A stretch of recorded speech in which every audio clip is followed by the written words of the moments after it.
सत्वं यत्तत्पराभ्याम् अपरिकलनतो निर्मलन्तेन तावत् भूतैर्भूतेन्द्रियैस्ते वपुरिति बहुशः श्रूयते व्यासवाक्यं तत्स्वच्छत्वाद्यदच्छादितपरसुखचिद्गर्भनिर्भासरूपं तस्मिन् धन्या रमन्ते श्रुतिमतिमधुरे सुग्रहे विग्रहे ते। Sattvam yat. Sattvam ends in anuswara followed by ya. So it becomes sattvam yat. Anuswara changes to the nasal of ya. Tat yat tat parabhyam bhasma pranah aparikalanatah. Parabhyam aparikalanatah. Aparikalanatah becomes aparikalanato because of sandhi. Nirmalam tena. Nirmalam ends in anuswara followed by ta. So it becomes nirmalantena because of sandhi. Tavat. Bhutaihi bhasma pranah. Visarga changes to repha. Bhuta indriyaihi. Bhutendriyaihi is a compound word. Bhasma pranah. Bhutair bhutendriyaihi because of sandhi. Visarga changes to su there. Te. Bhutendriyaiste because of sandhi. Vapuhu. Visarga changes to repha. Iti. Vapuriti because of sandhi. Bahushaha. Visarga changes to shu there. Shruyate. Bahusha shruyate because of sandhi. Vyasavakyam is a compound word. Tat swachhatvat. Cha is mahapranaha. The t changes to d because of sandhi. Yat. Swachhatvadyat because of sandhi. Again t changes to d. Achhadita. Cha mahapranaha. Para sukha. Kha mahapranaha. Chit. T changes to d. Garbha. Chit garbha. Bhas mahapranaha.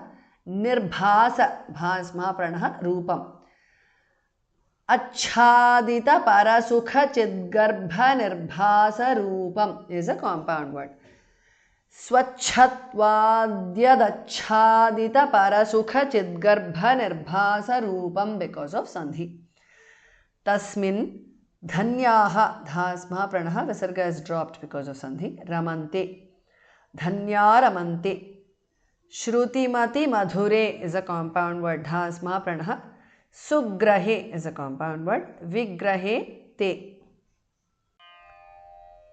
Satvayattatparabhyam aparikalanато nirmalantena tavat bhutair bhutendriyaiste vapuriti bahusha shruyate vyasavakyam तत्स्वच्छत्वाद्यदच्छादित परसुखचिद्गर्भनिर्भासरूपं तस्मिन् धन्या रमन्ते श्रुतिमतिमधुरे सुग्रहे विग्रहे ते। निष्कम्पे नित्यपूर्णे निरवधि परमानंद पीयूषरूपे निर्लीनानेक मुक्तावलि सुभगतमे निर्मल ब्रह्म सिंधौ कल्लोलोल्लासतुल्यं खलु विमलतरं सत्वमाहुस्तदात्मा कस्मान्नो निष्कलस्त्वं सकल इति वचस्त्वत्कलास्वेव भूमन्। निष्कम्पे नित्यपूर्णे is a compound word. निरवधि परम आनंद परमानंद पीयूष रूपे. निरवधि परमानंद पीयूष रूपे is a compound word. निरवधि the dhas mahapranah. निर्लीन अनेक निर्लीनानेक मुक्तावलि मुक्त आवलि मुक्तावलि सुभगतमे भास महाप्रणः. निर्लीनानेक मुक्तावलि सुभगतमे is a compound word. Nirmala Brahma Sindhau together is a compound word. Dhas Mahapranah.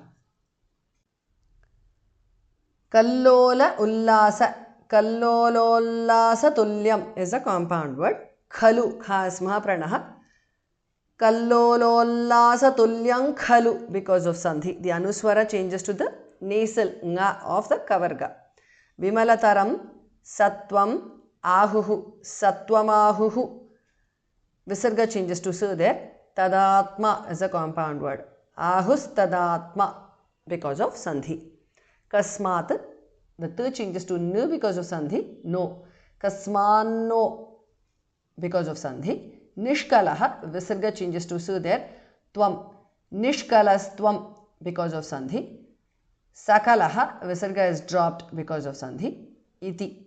Sakala iti. Vachaha, visarga changes to su there. Tvatkalasu is a compound word. Vachas tvatkalasu because of sandhi. Eva. Tvatkalasveva because of sandhi.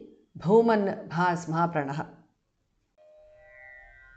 Nishkampe nityapurne niravadhi paramananda piyusharupe nirlinaneka muktavali subhagatame nirmala brahma sindhau kallolollasatyam khalu vimalataram satvamahustadaatma kasmanno nishkalastvam sakala iti vachastvatkalasveva bhuman.